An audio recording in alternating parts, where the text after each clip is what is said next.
Hey you, and welcome to this video where I will help you out how to open the chart settings right here on MetaTrader 5. And we can simply do this by clicking right here, right mouse click on the chart, and then we go right here to properties.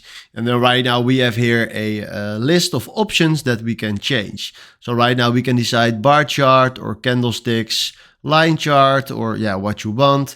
Then right here we have chart on foreground or chart shift. You can do a lot of things right here. You have also show, and then you can select right here what you want to show here on the chart. And we have also colors right here. So right now, if you want to change something with the colors, you can do this right here on the screen. Then besides that, you can switch right here in time frame if you want to do that. And these are the basic settings that you need to know about the chart. So this is how you can open your chart settings or how you can change the settings right here in a nutshell. And hopefully this was the video where I was looking for. Then from now, thanks for watching and have a wonderful day. Ciao.